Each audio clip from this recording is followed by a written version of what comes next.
Good morning, welcome to NY5. I'm Phyllis. I'm Selena. Today is February the 3rd. Well, Selena, have you heard of the term soup kitchen? Are you talking about Soup Spoon? No, not Soup Spoon, the restaurant, but soup kitchen. Also known as the bread line or meal center, it is a place where food is offered to the hungry for very, very low prices or for free. The term became popularized during the Great Depression, where millions of people were out of jobs and couldn't afford food. Of course, Ning and Jamie have a special report after volunteering at a soup kitchen. Hi, I'm Ning. And I'm Jamie. On January 16, 2012, together with Mr. Chang and my classmate Li Xuan, we went to help out at the Soup Kitchen Project, Singapore, at 66 Rural Road, Little India. According to Hwee, an ex-Nanyang girl and the administrator of the Soup Kitchen Project, it was started by two artists.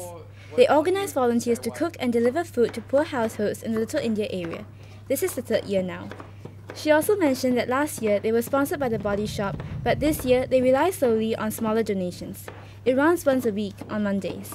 The four of us arrived at around 4:30 p.m. and we started to prepare the food for cooking, such as washing of 40 cups of rice, chopping vegetables, and preparing spices.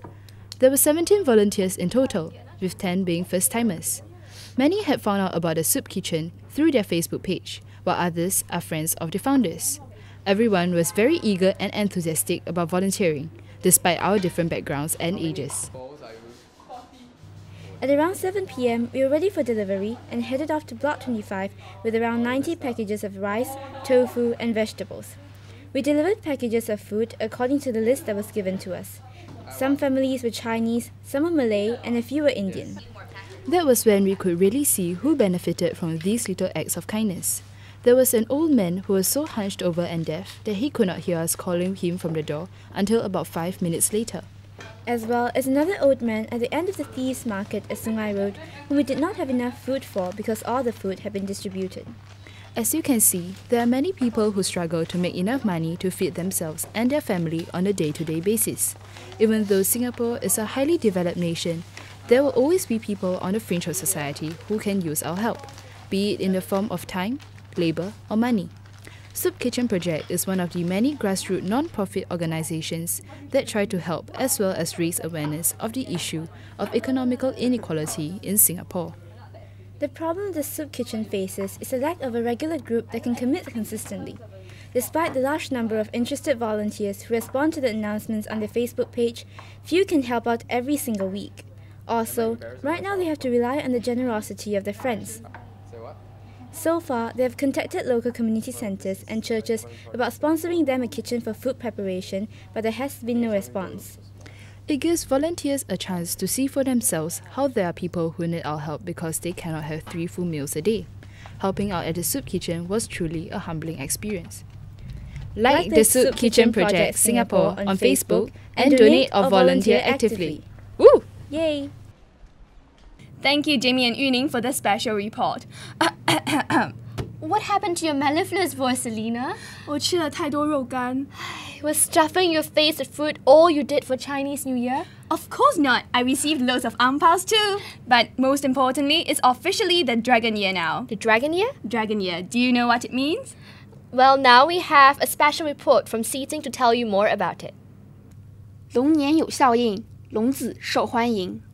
2012年是龙年，龙是中国华人的吉祥图腾，也是万兽之首，百灵之王。中国古代帝王以真龙天子自居，龙象征着权力和财富。据新加坡联合早报的消息，龙年生龙子的风气正在港台、新加坡及世界华人聚居的地区蔓延。有的夫妻认为，龙年出生的孩子能高人一等，前途光明。新加坡总理李显龙表示，希望国人在龙年生更多龙宝宝，以扭转失诚生育率不断下滑的趋势。从过去新生儿的数据来看，新加坡人在龙年生育的意向向来比其他年份高，在1988年，新生儿就突破5万大关，2000年新生儿也有46700人。那么，在龙年生宝宝就一定是善策吗？古人在制定12生肖的时候，并没有所谓的高低贵贱之别。同月同日出生的人数不胜数，可并不是所有1月30日出生的人都成了罗斯福，也并不是所有8月4日出生的人都成了奥巴马。这些赫赫有名的人物，并不是因为出生日期而成了世界级的领袖，是他们用自己的汗水和努力打造出了一份自己的天地。这是一个科技发达的时代，人们尊重科学，尊重真理。若想要成功，并不是仅凭一个出生日期就可以的。俗话说得好，1分耕耘1分收获，更重要的是靠自身后天的努力。只有通过努力，理想之花才会绽放。 Thank you, Xijing, for the wonderful insight. Phyllis, have you visited the Nanyang Art Gallery recently? Yes, I have. There was an exhibition by last year's batch of AEP and GAP students. You can see the courseworks there. That's right, but there is another art gallery in school that you might not have heard of. It's called the Fox River Gallery, and it features artists from outside the school. Now we have a special interview conducted by Mr. Mike Chang with the artist Jamie Chan. Jamie Chan is a practicing artist and is now getting a Master of Fine Arts degree at Bard College, Connecticut. In the interview, Mr. Chang asked her about her experience of visiting Singapore for the first time and about art. Okay. Hi. Hi. So, it's your first time in Southeast Asia. How do you like it? How do you like it so far? So far, I like it a lot because I like the weather. And I don't get to wear shorts this time of year in Los Angeles, but it's nice to have the kind of warm air and it's comfortable. See a lot of really lush greenery and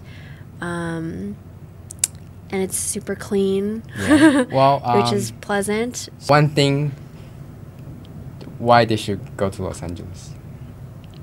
Well, if they go there for one thing. Singapore is pretty cool, so it's different. It's different things to see. Los Angeles is not for everybody, but I like it a lot. I've lived there almost my whole life, since I was 5. Any words of wisdom for young students about art or about anything about learning?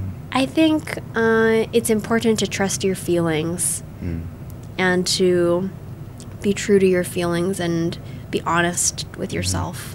It's hard to do that in high school, I think. It's hard to do that. Confusing. It's very confusing. That's true. It's like you just be confident. Yeah, just because you're just trust starting yourself. to learn yourself about yourself. And That's true. There's so many other things going on. Well, don't be too hard on yourself, Yeah. You can see the rest of the interview on Mr. Chang's blog at www.boatship.net/NYGH. Boat as in fishing boat. Ship as in fishing ship. And net as in fishing net. Fox River Gallery is located right outside the aesthetics department. There is a new exhibition once every 3 weeks. We would like to wish the people auditioning for the Nanyang 95th anniversary musical the best of luck. Are you auditioning? Most certainly, even though I'm not too sure of my singing abilities. That's a really good attitude. Thank you. Good luck to all those out there. This has been Phyllis and Selena from NY5.